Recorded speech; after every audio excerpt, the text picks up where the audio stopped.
the problem with iteration, especially if you're doing hyper creative things, leveraging the minds of creative people, is that creatives don't want to do iterations. It's like the worst thing that you could ever ask them to do. Snackable content from brand builders, e-commerce and growth marketing leaders, giving you actionable insights you can apply today. Bite-sized podcast with Daniel James. What's up, Zach? Welcome to Bite Sized. How's it going, man? I appreciate you taking the time to have me on.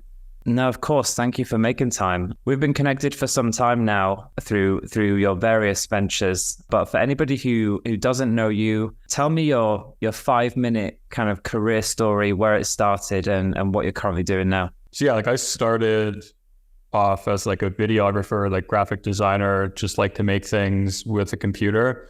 I started that when I was 16 years old, when I found the Adobe Suite, and I thought it was the most magical thing in the world, that I could just make things. And I would, I'd find I was really into BMX biking at the time. And so I would find old BMX ads and try to recreate them in Photoshop with photos of my friends and things like that. And then I had a pretty bad accident, shattered my leg in a ton of, I can't even remember how many places, tons of screws. And so I was a 16-year-old kid.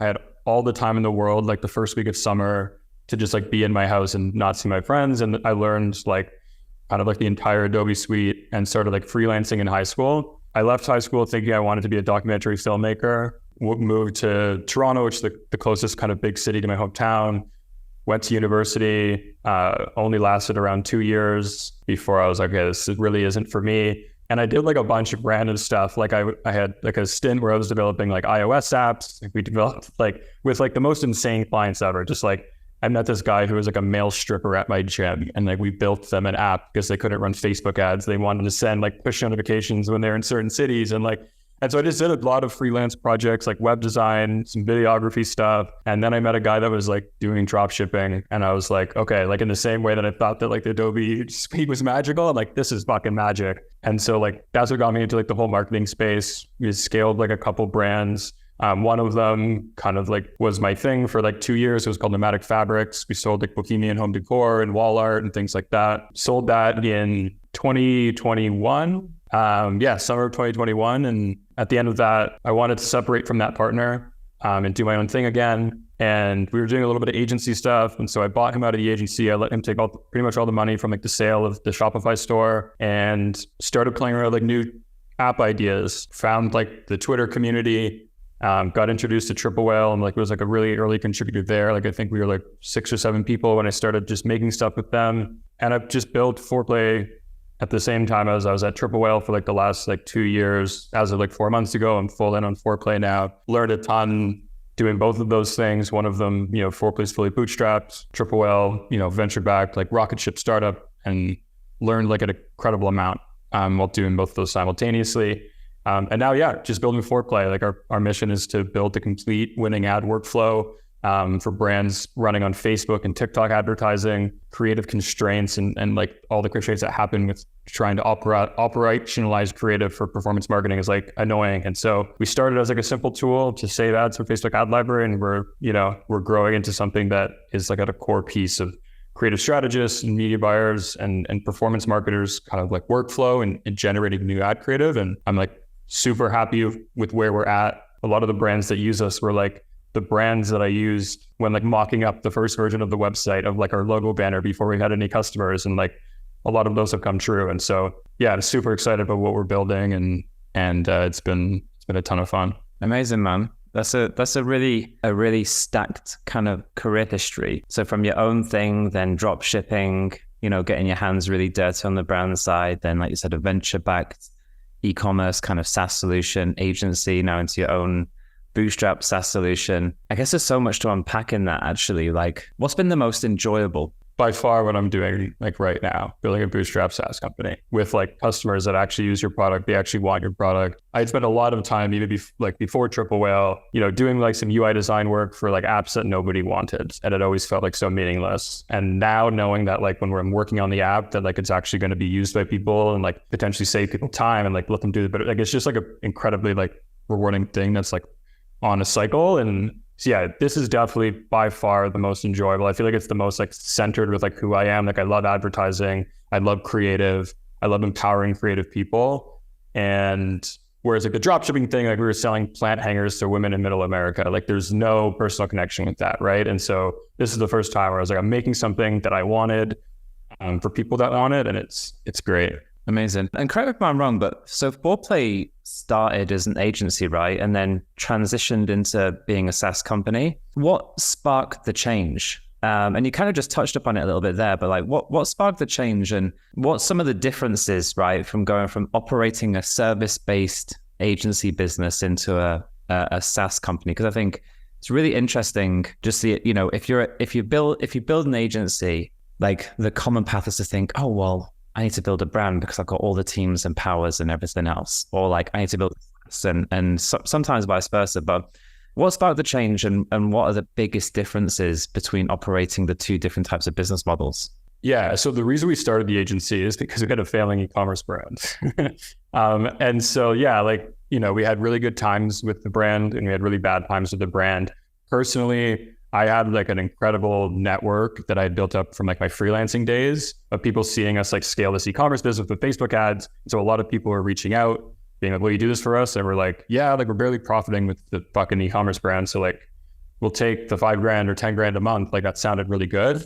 I wouldn't want to speak too much about the differences between operating a service-based business versus a software business, because I think I was incredibly horrible at operating the service-based business. I really just like making things. Like, you know, like the business partner I had at the time was more on the media buying front. I really loved just like scheduling the productions, you know, scripting and doing all of that kind of stuff. And so I was very much like doing sales and kind of content and things like that. And we didn't run that business well. Like I think we made a ton of mistakes. The biggest difference, I'll say, just from like going from making things for clients to now a lot of my time is like making things it's for customers, is there's an incredible amount of anxiety when creating something for a customer. Whereas like I don't necessarily know if that translates when making things for clients.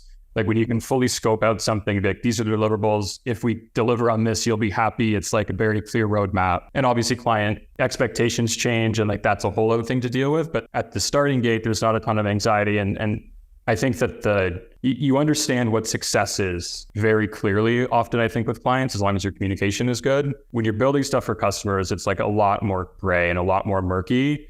And so like personally, I have a lot more anxiety around what should we be working on, like what, and there's just like that, it seems like there's just like a lot more upfront on the decision-making side of things, but the back end of it for me is like a lot more rewarding. So it's definitely, I definitely enjoy it. Well, I guess part of that is as a SaaS solution, you're constantly having to think, what do they need that they don't know they need within our platform to make our platform even more valuable and sticky to them? Although I'm sure you get feedback from your current customers around what people are looking for. But yeah, it's a really good kind of distinction, because clients, like, you scope it out. Okay, we're going to do this for you, this for you, this for you. Does it look good? Yes. Whereas you're hedging some bets on, well, what do we think is going to deliver the most value and keep people engaged in the platform? Yeah. And at the beginning, it's like even like it's a lot harder. Like it's like before you have customers actually, like it's incredible actually how much customers give you feedback when you're building a software company. Like very detailed blooms with like documents being like, this is how we want to use it. And I'm like, wow, thanks. Like, do you want a job? Yeah. And like, that's also super fun. Like someone that asks for something and you can like deliver it within like a few weeks. And they're like, wow, like I never thought that would happen. Like that's an incredible feeling as well. I don't think I'll ever go back to doing service. Like I really enjoy making product, and I'm glad I made the switch. You had mentioned, you asked to like, what kind of prompted the switch? It was like, I always wanted a software company. Like before I was in marketing, before I was in anything like that, like the founders that I would listen to speak the most were software founders. And those are the people I looked up to. And I personally have just like, when I find a tool I love, like, I'm like, wow, this is amazing that someone created this and I use it every day. And I always just wanted to do that. So that's great. Well, congrats. You're doing it. Thanks. You're doing it. You mentioned a little bit in the intro, you know, what Foreplay is really solving for.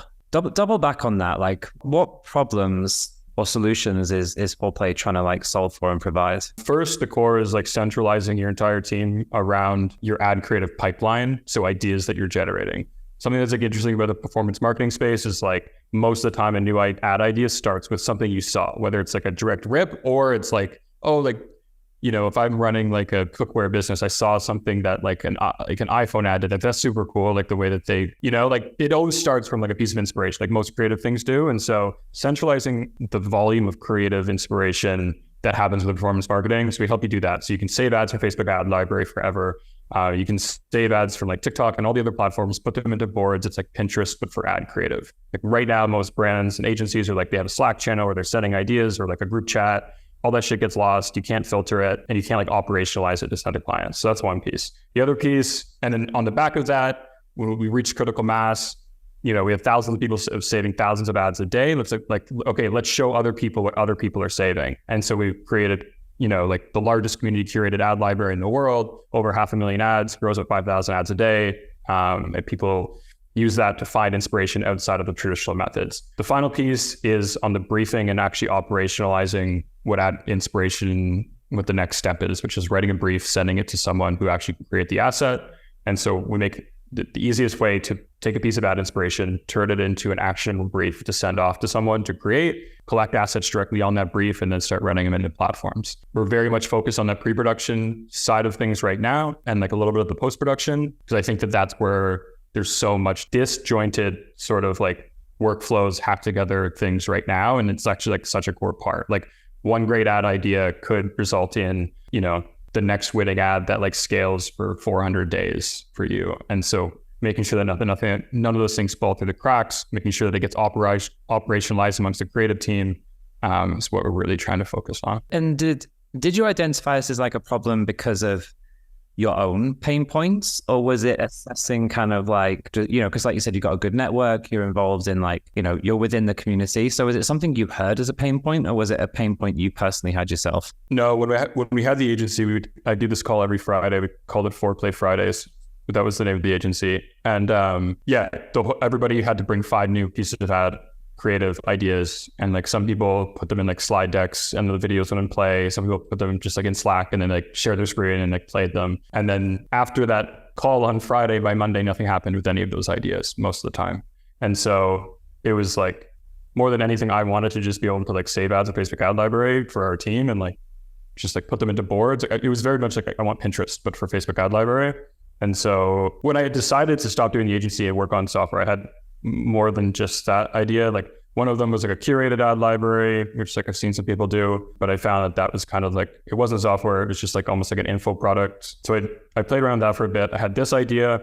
I thought about doing like a job board. And then I had another idea for kind of like operationalizing like specifically display ads as well, which was like, it was a super complex idea. It's like probably not much product market fit, but a lot of good buzzwords. And so this was the one that I was like, I want this one the most. And after like 3 months of tinkering, it's kind of what I fully went in on and started building. It's funny as well, because, that classic scenario of what helps ideation within a brand or an agency. It's looking outside your own, your own sphere, right? Your own clients. How many agencies or brands have a similar thing of like Foreplay Friday, where it's like, bring the top ads, save it in the Slack channel. I'm smiling because I know we've done that, and I know we've never done anything with it. And maybe I'm doing my team a discredit because we have some amazing creative people, but like it really sounds like a small pain point in one way. But it's the catalyst to big gains, which is like something that why I'm a big fan of the platform. Yeah, no, it's definitely like a small pain point. And like, I think really early on when I was building the platform, the original goal was just to like get it to 10K a month. Like that was all I wanted. I was like, oh, I should have whatever. And then I'll like chill out, maybe do some like freelance motion design projects on the side, and I'll have this cool little software. But what I realized in like building it is like what you were saying, like the downstream effects of making this work really, really well. And I think we do a good job of it now. We're going to get to great it's just like especially when you're talking about paid advertising, where like one great asset can mean the difference between like amazing success and amazing business growth and not. It's like a super fun problem to solve. And I also really love it because it's so simple. That means you can get really focused on the details and you can make it like a really delightful thing. Whereas I think when the scope of a software is so big really early on, it's really hard to build a delightful product. And I think we've done that up until now. And I hope you can continue to, make it better as the feature set grows. When it comes to just creative in general, right? Because, we're constantly looking at this and talking with our brands around this, just internal processes, but everything else. It's like there's the ideation stage, production stage, distribution and measurement stage. Now, obviously you have a ton of conviction that the ideation and briefing stage is like, there's a lot of opportunity to improve that. So maybe this question is asking you to think outside of just what you're building, but like, where do you think brands and marketers struggle the most? Is it really that ideation and briefing, or is it the production or is it the distribution and measurement? I don't want to answer the question before you have. I have my own take on that it's probably a little bit of everything. It's a little bit of everything. The reason I like the space that we're in is because it's the one lever that you can pull really, really hard and has a tremendous amount of downstream effects in a way that might make some of those other nuances and other smaller levers completely irrelevant. Like if you just have incredible amounts of new creative to test and you're getting new winners every single week, then like this measurement really matter if like your business is growing and you're profitable? The answer is no. So the place though, I think that there's a ton of pain similar and can have similar leverage is on the iteration side of things. And the problem with iteration, especially if you're doing hyper creative things, leveraging the minds of creative people, is that creatives don't want to do iterations. It's like the worst thing that you could ever ask them to do. And so it leads to like a lack of morale. People hate their job if they spend most of their time doing iterations. And so I think there's an incredible opportunity to help. Potentially you can do something here that makes the iteration stage not need a creative person's input. And I think that would be great, because then that means over here they can put all of their energy and like the actual stuff that you can't buy, or like you get a little bit with AI, but like, it's like that a creative person's most valuable time, the highest density of their output happens when they're like thinking of new ideas, not necessarily like tweaking stuff based on data. Yeah, I totally agree. I echo the same thoughts. I think the downstream effect of having really good ideation and briefs can help with so much of the production, obviously, and then the ultimate distribution and performance of it. So I totally agree. Like we probably spend most of our time internally around the ideation and briefing stage. Like if the creative doesn't perform, it's tweaking ideation and briefing more so than it's tweaking production and how it's being distributed. Another thought that, I really want to get your take on, and side note, agency founder, SaaS and a brand is being worked on. So I might have to tap you up for some insight. But in our ecosystem, in Shopify alone, there's I think it's over 8,500 apps in the Shopify App Store. There's a lot of duplication, right? Choice is a good thing, but that's a shit ton of e-commerce focused SaaS solution products. What's your take on like consolidation? Because like I've been in the industry for a long time, and we go through these cyclic phases of loads of stuff being built, loads of consolidation, loads of stuff being built, loads of consolidation. And don't get me wrong, I think there's a place for so much stuff. What's your take on consolidation, and how do you see that potentially, if at all, impacting Foreplay in the future? Consolidation is valuable for enterprises because it allows them to operationalize more software faster in a way that a large organization can. But consolidation is the opposite of innovation. And so I think both of them are incredibly important to just like the life cycle of like adoption of like tools and tactics. It's always the small brands that move quickly on new apps, and then it takes Coke or like Pepsi 20 years or 25 years to like get that tech stack once SAP or Salesforce or someone else rolls it out. That's just kind of the nature of it. Like it is just like the circle of life. I think I would always want to be working on new things rather than consolidation, just because I think it lets you create delightful experiences for end users. It's the difference between like shopping at like a boutique store and finding something unique that really resonates with you versus like shopping at Walmart, where you only need to park and you can always find a parking spot. They take all of the different payment methods and they have everything you need, and then you can go home. And that tailors to like a very certain type of buyer, and that's a massive business. And it's like, it should exist. And then all of the innovation happens on like the smaller new startups. And like, that's the most amazing thing. And like, luckily, like in a Western world, like we're allowed to do that. And like, it's like gotta be a beautiful thing. I agree with you. And listen, the market's big enough for everybody to have a successful business, and not every shopper is looking for the same things, which is good. And I think as well, like with SaaS platforms, and you can get to a point where even within the singular product, you start trying to solve for everything. And I think like, especially if you've built your business on the back of being really, really good at one thing, like trying to shoehorn in another service just to try and consolidate another area becomes really challenging, like just technically challenging. I mean, I even look at some of the bigger email service providers now trying to tap into SMS. Like, it makes so much sense why they would do that. I can't speak as to whether it's being particularly successful for them, but even though I think there is a push to consolidation and that suits a certain market, I think it's like remaining core to what solution am I really trying to solve, and does it make sense? Like, actually from a product usage standpoint, it might make theoretical strategic sense, but does it work within my platform? Yeah, and I think like I just went through like a big software buying cycle where we're like overhauling like our tech stack, and like it's incredibly complex on the SaaS side of things versus like Shopify about making those decisions. And I started that journey like looking for like the one point solution because I wanted simplicity, and like I had to like claw myself back and be like, well, no, you should just use the best thing for event tracking. You should use the best thing for email marketing. And it's annoying, but like it actually, the implementation of a lot of those things, you're like, wow, they really thought about all of the details that make it like, it's not just like a thing to check off. Like, we have this, it's like, oh no, we excel at this because we have like the support of like a well thought out tool specifically for our niche, specifically for our use case.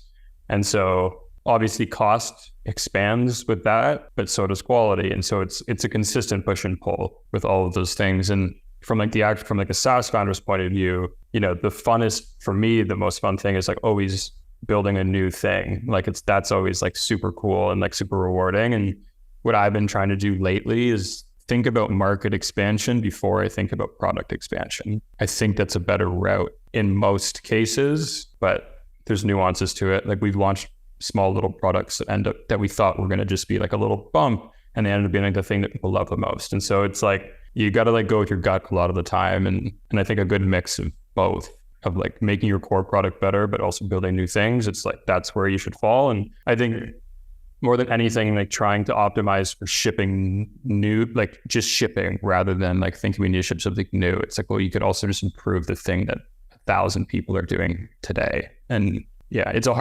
like one of the hardest decisions to make versus like for like building versus like improving. Yeah, I can imagine because I'm sure there's always things you can add, and it's avoiding temptation of diluting what's core to why people are using it, right? Yeah, it's like, that's by far the worst part about it, because it's like, it sucks. Yeah, I think that's probably common in most businesses, right? Because even agency, we'll get a couple of clients a month saying, oh, do you do SEO? It's like, oh, we fucking could. Right. Like, how hard would it be to just, say yeah, but it's not core to what we do. So it's always like avoiding the things like, there's the potential quick buck, but is it going to be the thing that really gets stickiness and traction within what you're building? So yeah, I hear you on that. So obviously see, from your vantage point, you obviously see a ton of ads, right? Ton of creative, a ton of stuff. And, again, like cyclic trends, a big thing in the last kind of like 12 to 18 months is like UGC, creator content.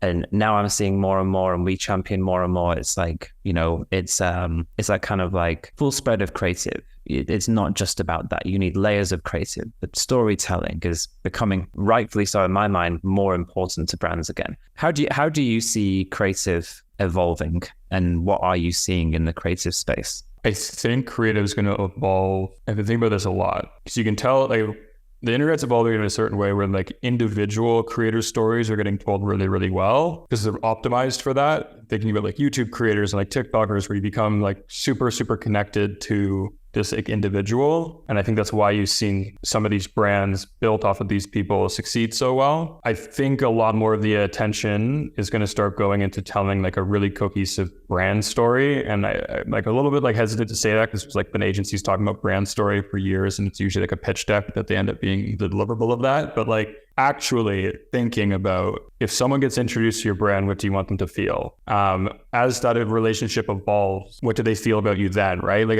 I even like think about it as like a romantic relationship, you know, like with someone that's like super hot, and then you get to know them, and then they also become like super insightful about this one certain area, you know, and like the way, you know, the thing you were attracted to them then isn't the thing you're attracted to now. And so like, I think, and the same thing with like building a relationship with like a YouTube creator. So I think the way creative is going to evolve is creating, like, hopefully this is a world in which I would like to live in, like brands become a lot more personal again. And there is kind of that like understanding of how the creative that you're running is contributing to the emotions and the admiration that people have with your brand, not necessarily just the performance of what they feel about the product.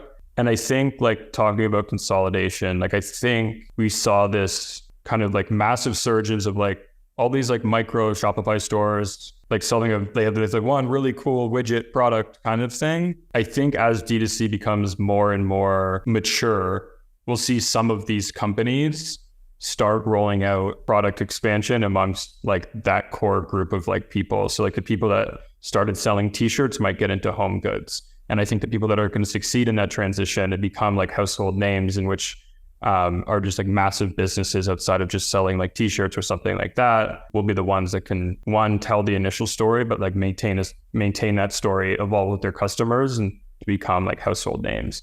Like at this point, like the biggest household names in D2C and things like that are household names of specific products. But I think that there's an opportunity to like just have these like more broader brands that speak for more and offer more. And so I think that and like we just like, if you just like look at like TikTok content, it's like becoming so story focused, and like the best advertisements are story focused in like the 30-second window to attach to a pain point, which like drives performance.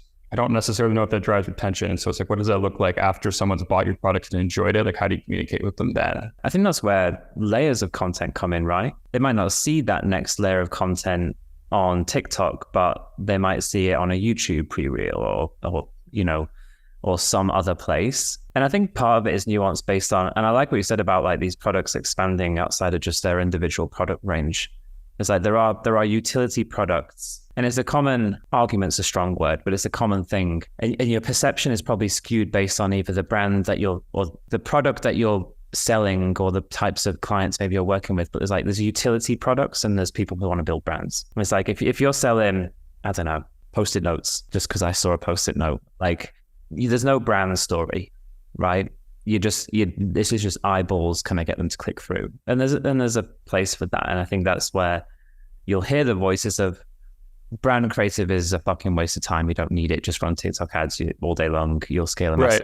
But then also like on that Post-it note thing, there's like this brand called like UGG who sell maybe a bad example then, because but I'm saying like there's gonna, I think the really successful people are gonna be like the ones like UGG who like they can tell the story of like, okay, they get you with like this like $200 fucking checklist paper. And like I didn't want to talk about these fucking things from Target going out. Like, it's so great. But it's like they make like super high quality products, and then they like make other things for your desk. But then they also make like, I think they have like some bathroom stuff that came out after they like, you know, built like their initial following around like just desk nerds. And like I don't necessarily actually know if I have enough knowledge to talk about kind of like single SKU product utility businesses, but like my gut is that you can only scale those so big if they're not like reusable. So yeah, like I think like these brands that can connect with people over a lifetime are like they're obviously going to be more valuable. And yeah, like another thing about like the kind of way creative will evolve, I think like organic and paid teams are going to become like a lot closer. Like I really don't think that there's going to be like super segregated. Agreed. Similar ways, which is like creator and influencer teams and paid are becoming more synonymous. It's like, you know, you said, you actually used the phrase of like the world I want to live in. And it's like, you know, if I think about the world I want to live in, it's, you know, it's like, it is about building brands. It is about storytelling. And then you look at these brands that do surpass kind of like short-lived high growth, right? Past a certain point, if you want to get to that level, you have to think more than just lower funnel DR creative. Like you have to. There is no avoiding it. And so I think, you know, I completely agree with everything you're saying. And you know, maybe this is like a lighter touch point, but it's more fun. It makes the world fucking better. Like when you can actually find it, like I'm obsessed with buying the best version of everything. Like that's been always like, I always say like, I have like a lot of random hobbies, but like my favorite part of picking up a new hobby is like figuring out the best thing to buy for that hobby. Like I love that research process. And then I find a brand and like, I like, you know, they creep their way into other parts of my life in which like now I'm buying some of their like merch or whatever. And it's like, it's an incredibly enjoying experience that like makes my life richer when I find like really good brands. And so, yeah, like I think like, I hope like a lot of the reason why I didn't love dropshipping when I was doing it is like, I don't know, I was always just like a creative person that liked making beautiful things. And like, that's like the opposite of what dropshipping is. And so I always had this like long-term hope that like, oh, like as these platforms mature, like this will become just like where the most loved brands in the world will start and where they'll scale. And I think that's what we're seeing. And so like, I'm super happy about that. Awesome, man. So going back to Foreplay then, what's the best way for someone to learn a bit more about Foreplay? Obviously, we'll get some links into the podcast and the newsletter as well, so people can find you guys. But I mean, the platform for me solves such a very specific but really beneficial point of ideation and brief creation. So I think like you're solving something that as an agency owner, as a marketer, as a brand owner is like super valuable. What's the best way for people to learn a bit more? Yeah, for sure. Foreplay.co. There's a free trial on the site. I think it's like 7 days. I'll create a code bite-sized as well, 15% off for 3 months if anyone wants to try to get it in as a part of their agency or their brand or anything like that. If you have like any recommendations or just want to like jam with like ideas, I'm the most active on Twitter. My Twitter handle is ForeplayZach. And then also just like outwardly, like if anybody's like thinking about like starting a SaaS, if you're like an agency, and you're thinking about joining us, like starting a SaaS, I love talking to people at that like ideation stage. So like, please don't hesitate to like reach out. I love talking to people about like what they're building. And I have some stuff to share as well. So feel free to hit me up. Zach, really appreciate you being on. Really enjoyed the conversation. Love what you're building. Congrats. I'm a big fan, big supporter. So really appreciate your time, dude. Cool, man. I appreciate having me on. Of course.